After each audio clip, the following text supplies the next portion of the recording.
임마누엘 찬양대 감사합니다. 하나님께서 영광 받으신 줄로 믿습니다. 좌우 앞뒤로 샬롬으로 인사하겠습니다. 샬롬. 성도님들은 어떤 사람이 충성된 또 부하인지, 또 어떤 사람이 좋은 남편과 아내인지, 또 어떤 사람이 좋은 친구인지 그 사람의 말을 듣고 알 수 있습니까? 혹은 고난이 있을 때, 어려움이 있을 때 그 사람의 행동을 보고 알 수 있습니까? 그 사람의 말보다는 행동을 보고 알 수 있을 것입니다. 그래서 오늘 본문에 나오는 사랑과 믿음과 또 소망이라는 그 주제를 놓고 말씀 또 들으면서 하나님 앞에서 또 행함으로 나아가시기를 주님의 이름으로 축복합니다.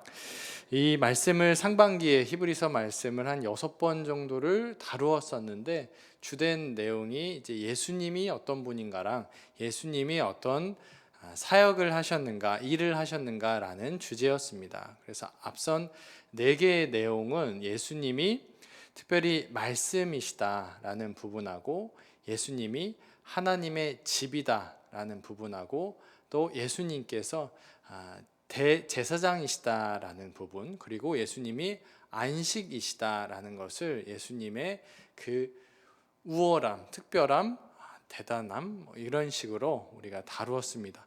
그리고 나서 뒤에 8, 9장에 와서는 그런 예수님이 하셨던 일, 그 일이 영원한 대제사장으로 또 오셨고 그 일을 하셨으며 또 단 한 번의 제사, 본인을 드림으로 인해서 영원한 속죄를 이루었다라는 부분을 다뤘습니다. 그리고 나서 이제 나오는 말씀이 뭐냐면은 오늘 19절의 말씀인데요. 19절을 같이 읽어보겠습니다. 그러므로 형제들아 우리가 예수의 피를 힘입어 성소에 들어갈 담력을 얻었나니 아멘. 그러니까 19절에서 그러므로라는 이제 단어가 나오죠.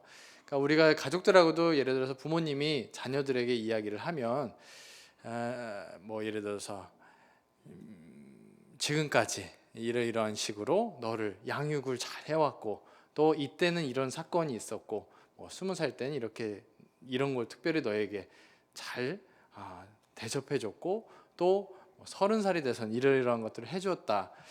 그러므로 라고 이야기를 한다라면 그 뒤에 어떤 이야기가 나올까요? 그럼 마치 부모님이 자녀들에게 기대하는 말을 그러므로 라고 하면서 이야기를 할 것입니다. 그래서 이 히브리서 기자도 동일한 방법으로 메시지를 전하고 있습니다. 1장부터 10장까지 예수님이 이런 분이시고 이런 것들을 행하셨습니다. 그리고 10장 19절에서 그러므로 라는 거는 예수님이 정말 특별한 분이시고 정말 놀라운 일들을 하셨으니까 그런 예수님을 믿는 여러분들이 그러므로 이러이러한 것들을 해야 되지 않겠습니까? 라고 말하는 것이죠. 그래서 어떤 것들을 해야 할까? 그 질문이겠습니다.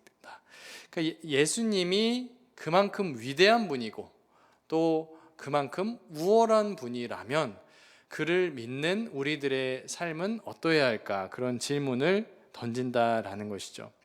첫 번째로 드러날 부분은 22절에서 말씀하는데요. 22절을 같이 읽어보겠습니다. 22절입니다.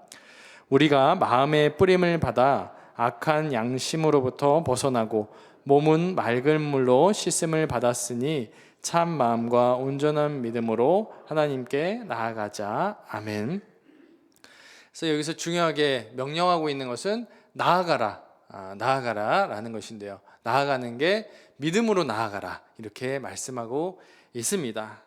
예수님께서 우리가 예수님께로 나아갈 수 있도록 우리를 씻어 주셨으니까 이제 거침없이 나아갈 수 있다라는 것입니다.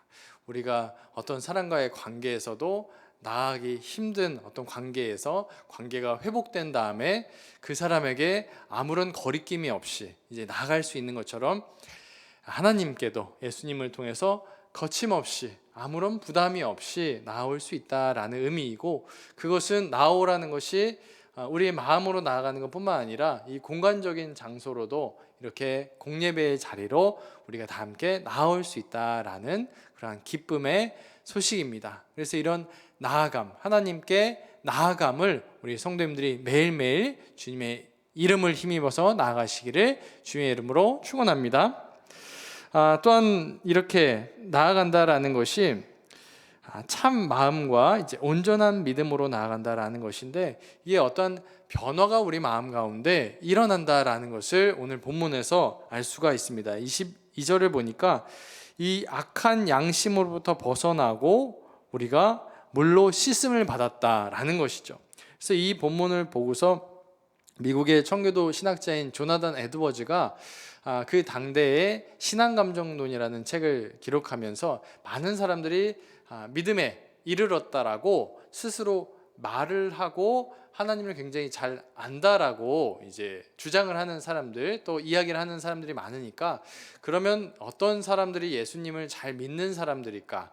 그러한 표지, 증거들이 무엇이 있을까를 12가지로 정리했는데, 그 중에 5번째로 이야기하는 것이 진리에 대한 깊은 확신입니다. 그래서 그것이 무엇인지 이렇게 설명을 했는데요. 그들의 마음의 눈이 밝아져서 복음 안에 있는 신성을 보고 비교할 수 없는 탁월한 하나님의 영광을 보게 됩니다. 분명한 것은 영적이거나 중생하여 하나님의 영을 소유한 사람들에게 특유한 영적인 믿음이 있고 복음의 진리성을 확신하는 특별한 믿음이 있다, 이렇게 말합니다. 이것이 22절에서도 이야기하는 이 온전한 믿음, 우리가 그것을 100% 확신하고 그것을 안다라는 것이죠. 마치 이것이 우리가 어떤 것을 음식을 먹을 때, 예를 들어서 음식을 단 거를 먹게 되면, 단 음료를 먹게 되면 이게 단 것인지 짠 것인지 확실히 우리가 구별할 수 있잖아요. 그런 것처럼 또 그런 맛을 구별하는 것처럼 하나님의 영광의 이 말씀을 깊이 깨닫는, 이 말씀의 맛을 볼 수 있는 것과 동일하게 설명을 할 수가 있겠습니다. 또한 이 믿음이라는 것이 우리가 어떤 값비싼 물건을 살 때 어떤 품질 보증서가 있잖아요. 그러면 그 물건에 보증서가 있는 것처럼 이게 진짜구나라는 것을 알 수 있는 것처럼, 이 믿음은 우리가 하나님의 백성인가 이것을 진짜로 알 수 있는 그러한 참된 믿음, 이것이 중요하다라고 22절에서 말씀합니다. 23절에 또 말씀하는 것은 두 번째로 우리가 명령을 히브리서에서 하고 있는데, 23절의 말씀도 같이 읽어보도록 하겠습니다. 또 약속하신 이는 미쁘시니 우리가 믿는 도리의 소망을 움직이지 말며 굳게 잡고. 아멘. 그래서 또 하나 명령하는 두 번째 제목은 굳게 잡으라라고 명령합니다. 굳게 잡으라. 그러니까 처음에는 나아가라라는 명령이었고, 두 번째는 굳게 잡으라라는 것이죠. 나아갔으면은 이제 붙잡으라라는 명령입니다.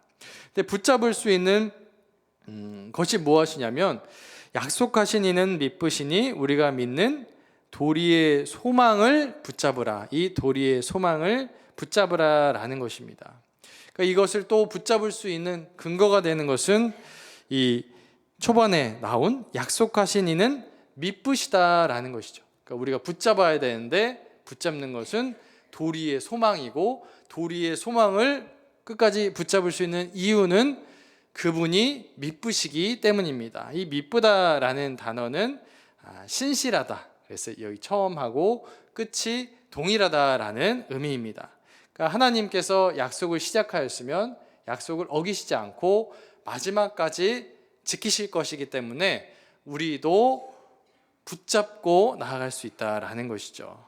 그래서 우리의 소망을 움직이지 않을 수 있다라는 것입니다. 그러니까 그분을 유일한 산소망으로 붙잡고 끝까지 나아간다라는 것이고요. 그 약속을 붙잡는다라는 것입니다. 마치 소망은 어린아이가 예를 들어서 소풍을 가는 거예요. 소풍 날짜가 정해진 거예요. 소풍 날짜가 8월 15일로 정해졌어요.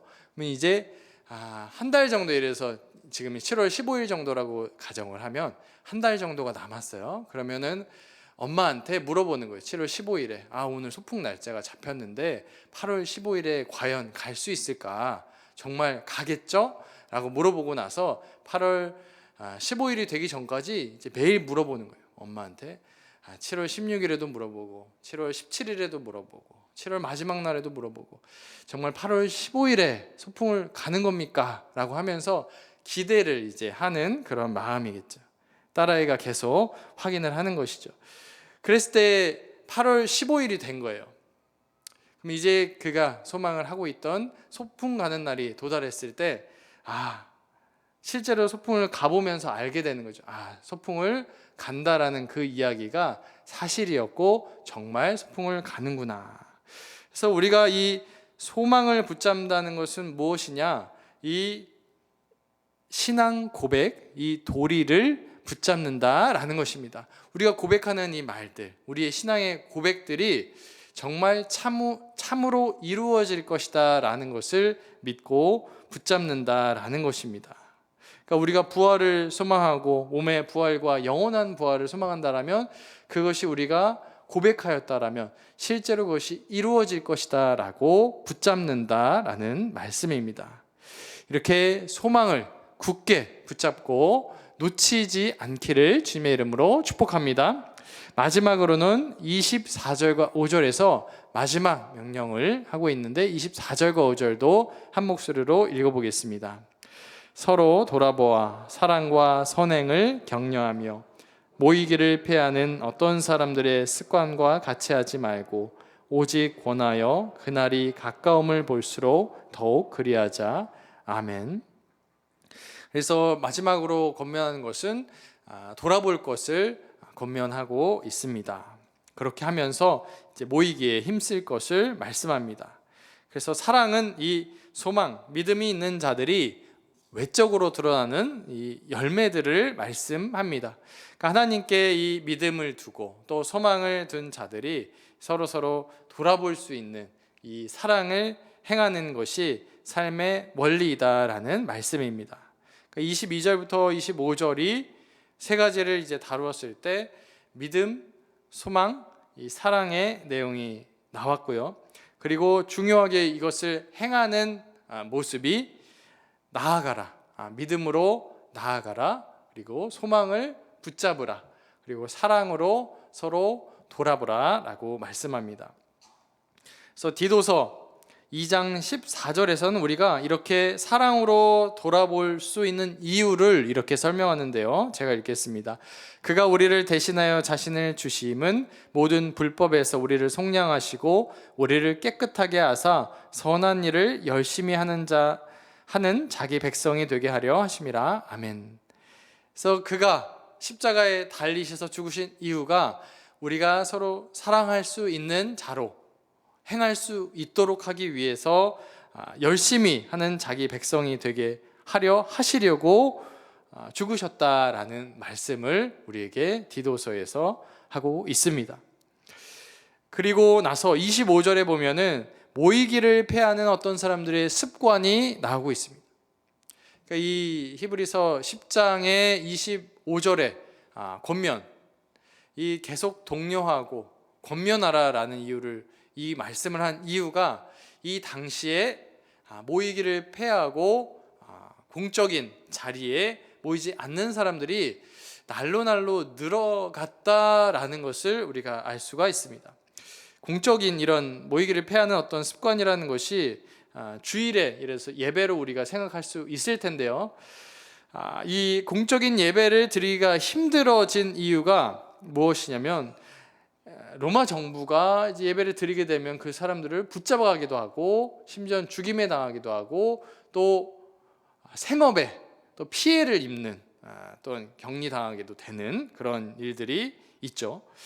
그래서 함께 모여서 예배하는 즐거움에서 벗어나려고 하는 자들이 생겨났다라는 것입니다. 예를 들면 아까 이야기한 이 믿음과 도리의 소망이 있으면 됐지 이 서로 돌아보거나 사랑은 필요 없고 우리가 이런 핍박이 있으니까 개별 장소에서만 있어도 괜찮겠다라는 이들, 그런 이들이 이제 26절부터 39절에 보니까 믿음에서 퇴보하는, 돌아서 버리는 그러한 일로 이제 연결이 되고 있다라는 것이죠. 그러니까 한 번, 두 번은 이렇게 함께 드리는 예배에 나오지 않다가 결과적으로는 믿음을 잃고 또 퇴보해 버리는, 그래서 뒤로 물러서 버리는 이들이 등장하는 것이 26절부터 39절에 나오고 있습니다. 그러니까 히브리서 기자는 그것이 굉장히 위험한 것이다 라고 이야기를 하고 있고, 또 그렇게 믿음이 퇴보하고 있는 자들에 대한 안타까운 마음이 지금 이 본문에서 느껴집니다. 그래서 이 믿음과 소망을 말하였다라면 마지막에 사랑을 이야기하면서 사랑이 서로 돌아보아서 모이기를 패하고자 하는, 또 함께 공예배를 드리지 못하고 있는 이들에 대해서 함께 돌아볼 것을 명령하고 있습니다. 그래서 그들이 삶의 형편으로, 어려움으로 인해서 공예배를 또 나오지 못하고 그것이 습관이 된 자들이 그 당시에도 있었다라는 것입니다. 그래서 그들을 향하여서 모이기에 힘써야 된다, 오히려 모이기를 패하거나 또 돌아서게 되면 참 위험한 일들이 발생할 것이다 라고 이제 26절부터 39절에서는 더 경고의 메시지로, 지금까지는 22절부터 5절까지는 이런 것들 행하세요 라고 했지만 26절부터는 굉장히 두려운 말씀으로 또 전환되어서 설명을 합니다. 그렇다면 우리에게는 이 모이기에 힘쓰라 이 말씀이 어떻습니까? 이제 대그룹과 소그룹으로 모일 수 있는 때가 되었습니다. 그래서 하늘 소망과 공동체의 사랑, 그리스도의 십자가의 사건에 대한 믿음으로 또 굳건하게 서서 흔들리지 않는 모습으로 주님께 나아가시기를 주님의 이름으로 축원합니다. 그래서 공동체에 나오지 못하는, 예배에 참여하지 못하고 있는 이들을 향한 관심과 애정, 그것이 이 사랑으로 서로 권면하라라는 것이 오늘의 말씀의 이 마지막 부분에 나온 사랑이다라고 말씀합니다. 적용하여서 신자가 우리가 추구해야 될 것을 지금 히브리서 기자가 이 믿음과 또 소망과 사랑으로 굉장히 잘 정리를 해주었습니다. 마지막으로 적용할 것은, 이것을 우리가 다른 성경 본문에서도 이제 보면서 어떤 식으로 이것을 적용할 것인가 라는 부분입니다. 이번 말씀에 이어서 히브리서 11장, 12장, 13장에 이어서 말씀을 더욱더 전하면서 이 믿음은 더욱더 구체적으로 어떤 것이고 사랑은 어떤 것이고 소망은 어떤 것인가를 다루면서 나에게는 이 믿음의 영역이, 나에게는 소망의 영역이, 나에게는 사랑의 영역이, 또 우리 가정에는 이 영역들이 어떤 식으로 성숙하고 있는가를 되돌아보시기를 주님의 이름으로 축원합니다. 그래서 믿음과 이 소망과 사랑의 관계가 무엇인가, 그러한 질문이 들죠. 그래서 고린도전서 우리가 13장 13절을 잘 듣고 알고 있잖아요. 이 말씀 띄워주시고 같이 읽어보겠습니다. 그런즉 믿음, 소망, 사랑, 이 세 가지는 항상 있을 것인데 그 중에 제일은 사랑이라. 아멘. 그래서 믿음과 소망과 사랑, 이것이 어떠한 구조를 가지고 있고 우리 신앙을 어떤 식으로 성숙하게 하는가, 또 이것의 유익은 무엇인가, 그것을 한번 보도록 하겠습니다. 고린도전서뿐만 아니라 많은 성경 구절에서 이 믿음, 소망, 사랑을 말씀을 하는데요.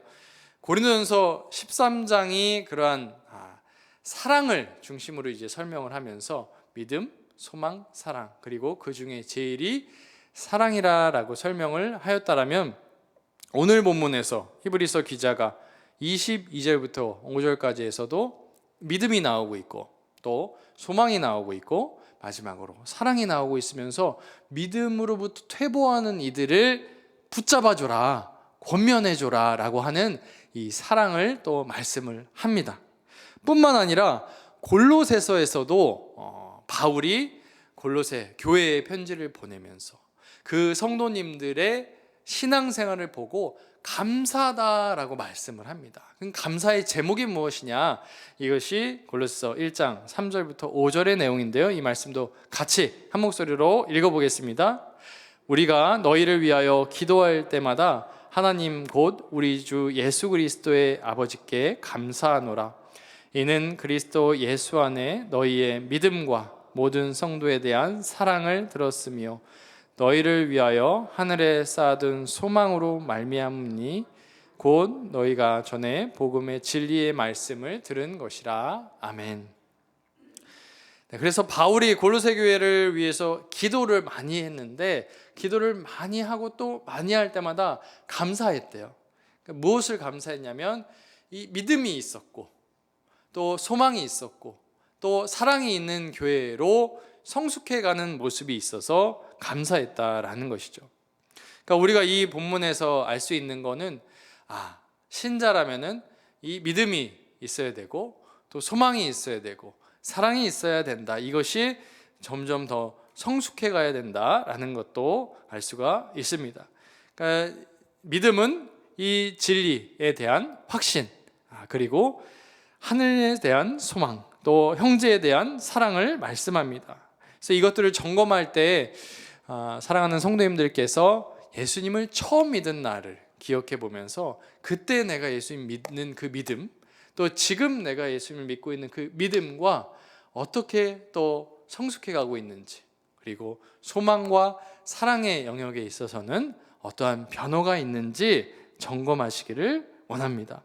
그래서 성경에서 오늘 히브리서, 골로새서에서 공통으로 말씀하고 있는 것은 이 믿음이라는 부분, 또 이 사랑이라는 부분, 소망이라는 부분이 어느 하나만 이제 취사 선택해 가지고 나는 사랑만을 할 거야 라든가 나는 믿음만을 나아갈 거야, 하나님께 믿음으로 나아갈 거야, 또 소망만 붙잡을 거야, 이렇게 뭔가 선택해서 설명하고 있지가 않습니다. 골고루 이제 성숙하고 있다라는 것이죠.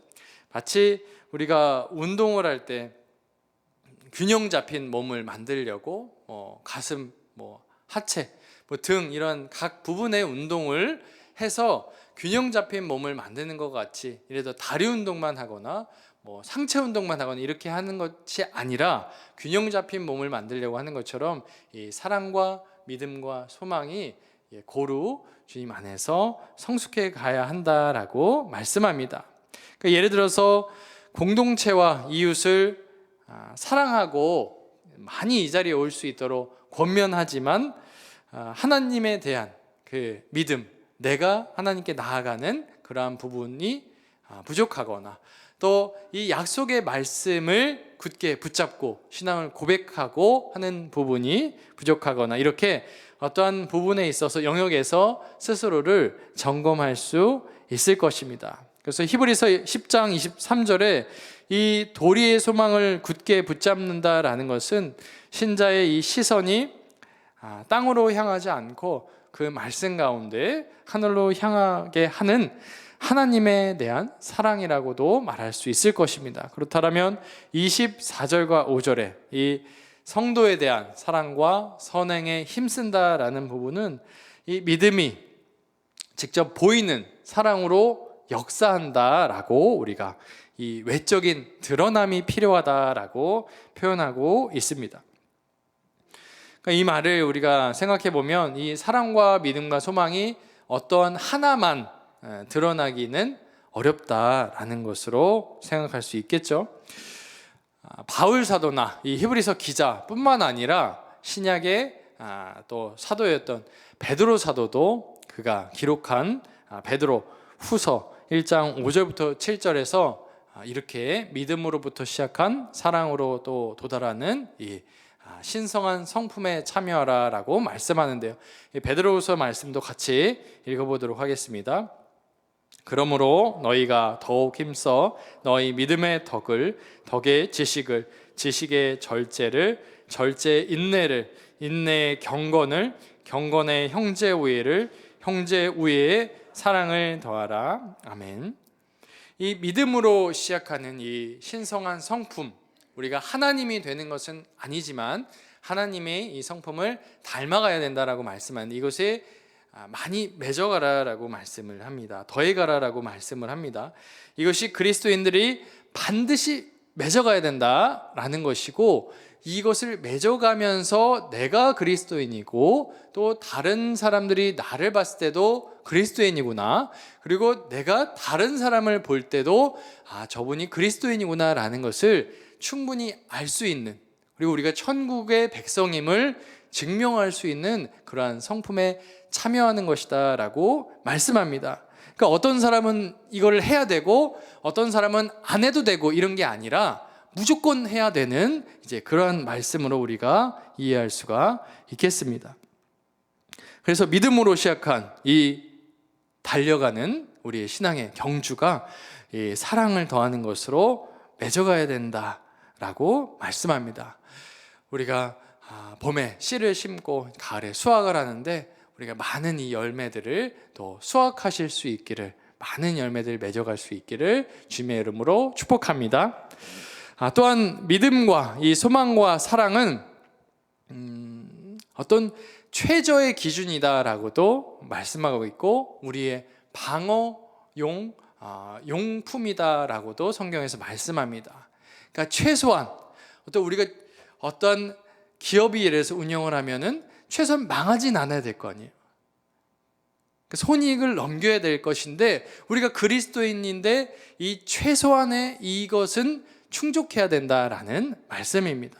데살로니가전서 5장 8절의 말씀도 같이 읽어보겠습니다. 우리는 낮에 속하였으니 정신을 차리고 믿음과 사랑에 호심경을 붙이고 구원의 소망의 투구를 쓰자. 아멘. 그러니까 믿음과 소망과 사랑은 신앙이 이 뒤로 물러나지는 않고 현상이라도 유지할 수 있는 걸 보여줄 수 있는 신자의 그리고 또 방어 무기이자 최저한 방어선이다라는 것을 말씀합니다.